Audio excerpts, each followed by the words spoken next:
Avia EMC Golf.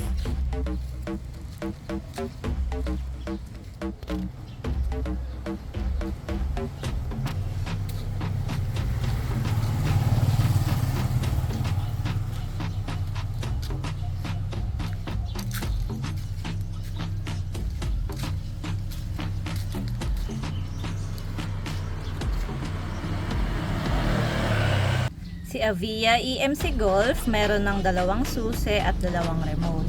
Pwede siyang disusi at pwede ring keyless. Pwede nang gamitin o i-drive kahit hindi nasusian.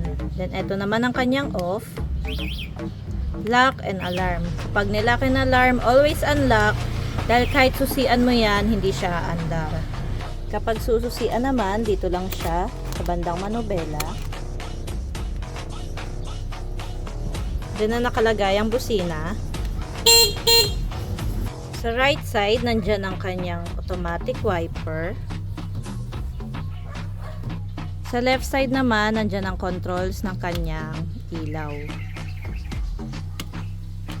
Ito ang off, dim light, then high. Nandyan din ang kanyang signal lights, kanan kapag pataas, kaliwa naman kapag pababa. May hazard lights na rin si Avia EMC Golf. Nasa left side din makikita ang controls ng drive and reverse. Kapag naka-reverse, makikita mo ang iyong likuran sa reverse camera na makikita sa panel. Ito naman ang on-off ng crown light. Then, low, medium, and high speed.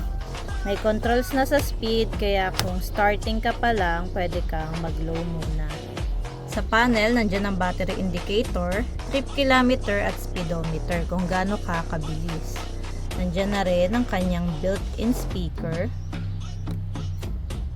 开机，声音模式， May FM radio, pwede rin Bluetooth. May fan na rin na included. Same na sa kotse ang controls. Ito ang accelerator at ito ang foot brake. Wider seats, kasya 4 to 5 persons. Then meron din siyang malaking basket sa likuran.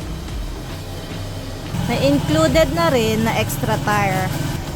Big side mirrors. May crown light. May roof rack na rin. Included na rin ang full set trapal at passenger handle.